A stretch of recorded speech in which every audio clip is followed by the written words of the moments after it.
Welcome back to the channel. Today we are back on the offensive side of the ball, looking in the Tennessee Titans playbook today. Gun doubles is going to be the formation. Inside zone is going to be our base run play. We're going to come out and we'll match with nickel, of course. And this is just a very easy read scheme, easy read scheme, I guess. We're going to be setting up very specific routes and we're going to be throwing, to those areas. So, hopefully this is a scheme that is pretty easy to incorporate. If you're in Tennessee or if you just have gun doubles in your book here. So we'll start off with the run game, of course, but this formation is a little bit weird. There's a RPO out of this, and there's a lot of other plays out of this. But these four plays, the alignment of these guys doesn't change. Like I can go to the inside zone, the Y sail, Y shallow. I can call all these plays in my audibles, and nobody shifts. So there are other plays, like there's an RPO that's going to give you a little bit different of a run look, but your receivers are going to shift a little bit pre-snap. So I kind of just picked these four plays, and as for the run game, it does kind of take a hit there in this formation, in this book, but I mean, inside zone, still you can get some really nice results there against double mug, just running it right up the middle.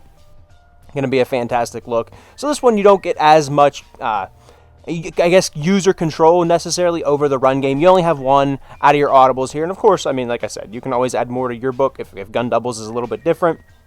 Or you just, you don't mind the shifts or whatever it is you want to add to this scheme. But as for this, though, this run play, the inside zone, always going to be a very, very nice fallback play, a very good base run play to have. I mean, you can just see, here, we'll run it again against double mug. Harrison Smith did a good job getting the block shed, I think that was. Yes, sir. And a pro tip on the we'll just kind of show it in the replay here. Pro tip on the run game, as we'll get to our running back. Don't hold like you want to be holding. Don't hold your RT, your sprint. Get through the line of scrimmage and then hold your sprint button. And you'll run fast. I think what happened here is I held my sprint button. Actually, he kind of just block shedded right into me there. But don't hold your sprint button until you're through the line of scrimmage. They block shed more. Like here, I'll show you. I'm just holding my sprint button. You can see they block shed, pretty nicely. 93 did a good job. I was holding my sprint button the whole time there. Here, I'm not going to hold my sprint button. I'm going to get through the line of scrimmage. Here, we actually break a tackle. You can just kind of see the line holds up a lot better. So if you can refrain on pressing that sprint button, until you get through the line of scrimmage there, you can see they just hold up a lot better. If you can do that, that will help your run game tremendously as well. So let's get right into these pass plays here. First one is going to be Y sail. It's coming. There's going to be a corner route with a flat route with a long clear out route on the outside. We're trying to set up this corner route to our tight end. And the only adjustment I want to make is I want to streak Tyler Boyd, and we're just going to basically run dagger on the backside of this with D-Hop and Boyd. But the main thing, like I said, man, we're trying to set up. They give us man coverage.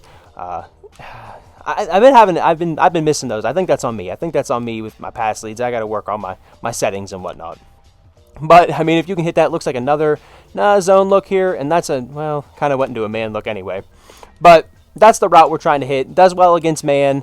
Does well against zone that we're trying to set up here. Another thing you can do if you would, if you want to get funky with it, is put Boyd on a post. He kind of clears out for Hopkins here. And of course, he's going to do nice against man as well. Hopkins is just going to torch his man though. He's going to get out the press and beat him in man coverage. So again, if you have a nice receiver on the outside over there as well, running that long big dig route there, and they just keep giving us man coverage. And D Hop is just going to. Oh man, that was I don't know what that was, but it made it. But we keep getting man coverage. I'd love to get a zone look here to just set up the tight end. You can just see we're kind of. Really trying to set up the tight end. Really, and at that time, just no one was over there. We could have went to the flat. There was no one even no one to put in conflict there at all. But you can just, if you are a person that have ran a scheme before, you're not just calling random plays. You probably have had something like this in your scheme.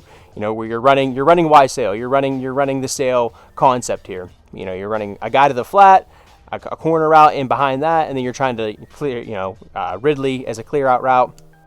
Very simple concept here, kind of perfect, sort of. We'll just show you the exact kind of what we're doing there. It sort of went into like a match look there.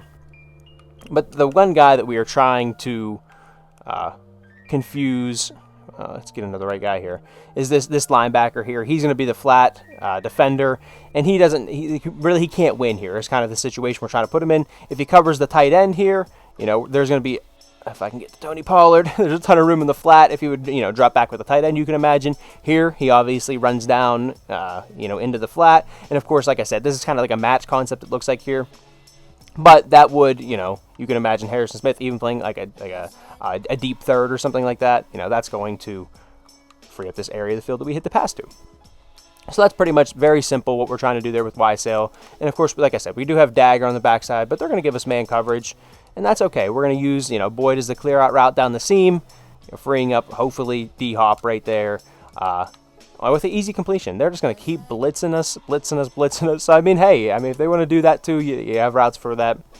Man-beating routes, we're trying to set up zone concepts. Easy completions is sort of the theme of what we're trying to do here. I just want to jump in right here and remind you guys to like the video and subscribe to the channel if you are enjoying. We're probably about halfway through the video right now, so if you made it this far, you're probably liking what you're seeing. Just go ahead and hit that subscribe button for me. Hit the like button for me. Something like 90% of you guys are not subscribed that are watching these videos, so if we can go ahead and fix that, that would be fantastic. I don't want to interrupt the video too long here, so let's just kick it right back to it. Next one here, Y shallow cross though, and this one I just want to block up my running back. I just take the 6-man protection. I know it's not even the most consistent thing, but that's just what I like to do. You can absolutely put them on, put your running back out to the flat, put them on a triple option. You can run something like this. I'm just going to block them up for the sake of the video. Hopefully that 6-man helps me in protection, get these passes off, actually down the field. Now, Tyler Boyd is the guy that we're going to be messing around with. This is one you can absolutely just leave it stock here. Run your shallow route with your tight end. Try to free up Boyd over the middle, or if the zones drop back with Boyd, the tight end in the flats will be wide open as well. So, but Boyd is, like I said, he's going to be the guy we're playing around with. We can run double post with him. We can run a corner route with him and run like a scissors concept with him and Hopkins out there. Let's kind of start with that. We get a man, well, that's actually not even a man look, zone look, gets behind the corner route there. Wide open. And this one, I really like this one as like a base pass play to this, because you can really pick and choose where, here there's a bunch of room open to the middle of the field. So I would say let's put him on a post.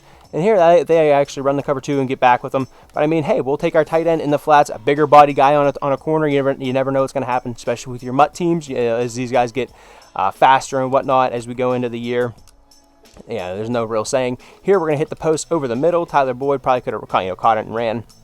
But this is a play that you can really just pick and choose your spots of where you want to attack. Again, let's go over the middle of the field here with Boyd. Run that double post. They're going to give us man coverage. It clears out. Can't quite connect on it, but you can see that's a wide open, man. That's a house call if you're just able to complete the pass. Again, cover 3. Let's try to get this post route with Boyd in behind those linebackers, and it's going to free up. They actually give us man. D-Hop coming back to the ball. Can't quite get there. But D-Hop as well, attacking those 2 high safeties. Here we're getting a lot of cover 3. A lot of cover 3 looks. But let's throw him on, let's run him on a scissors route, try to attack that. And that's tough. He was going to be wide open down the field. Tight ends open in the flat. That was kind of a perfect storm there for the offense. We were running to right where they were blitzing from.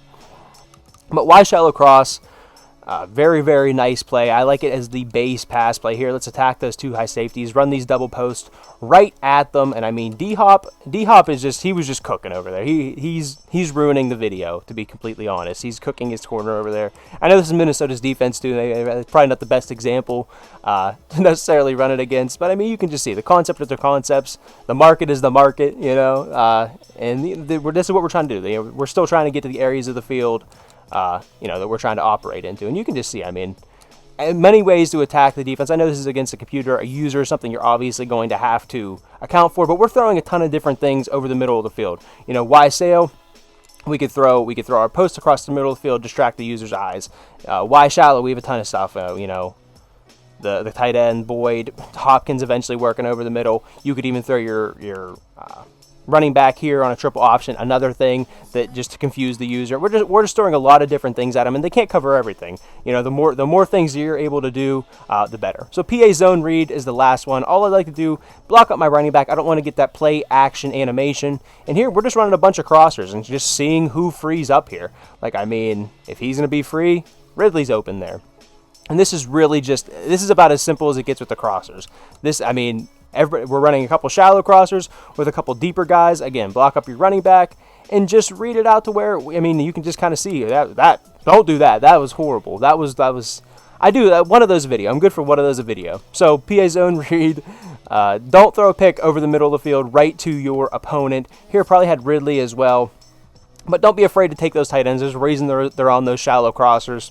Don't be afraid to take those. And we really have everything, a little bit of everything with this scheme. Some downfield stuff, attacking the sidelines, over the middle of the field with this scheme. Really over the middle of the field here. Everybody just running crossers there over the middle of the field. Oh man, 5 or 0 there did a really good job playing that. I didn't think he was going to go back and play that. But you can just see really spreading them out. I mean, if you can get the protection, a little bit, some pocket presence as well, helps to manipulate, the rush and stuff like that. I really like deep crossers. Just one of the easiest concepts you can possibly run. Just because, I mean, you can just see eventually wow, I can't believe that actually got in there. A little bit better throw. That would probably be a house call as well. You can just see, I mean, someone's going to come open there, especially against, you're getting a lot of man coverage, block your running back, get that 6-man protection. I really, really like that one as well. But that's pretty much it for gun doubles. Put the audibles on the screen one more time. You can see them at the end. That's really it. I really like just all the places that we can attack with this scheme. Like I said, we're attacking the sidelines, got the middle of the field, a decent enough run game with the inside zone. And, just out of gun doubles, it's a pretty basic formation that I just really like every year pretty much. It's a very consistent formation you can go to and, work up some real concepts out of it. But that is all I have for this one. I hope you guys did enjoy. If you did, leave me a like, leave me a comment. Let me know what it is you want to see next. We're getting a ton of comments on, out of this playbook, out of that playbook. So definitely, I appreciate you guys doing that. Keep doing that. I'm going to work through all of them. We're going to get through all the playbooks, obviously. But if there's a comment, if there's a comment of, I think Philly's playbook came up. We just did Seattle's playbook came up in a comment.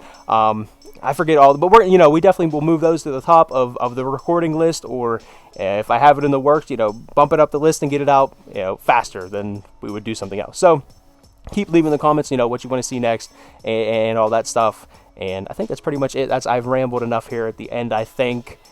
Yeah, I think I've rambled enough at the end, and that is pretty much it for this one, guys. I hope to catch you in the next one. Later.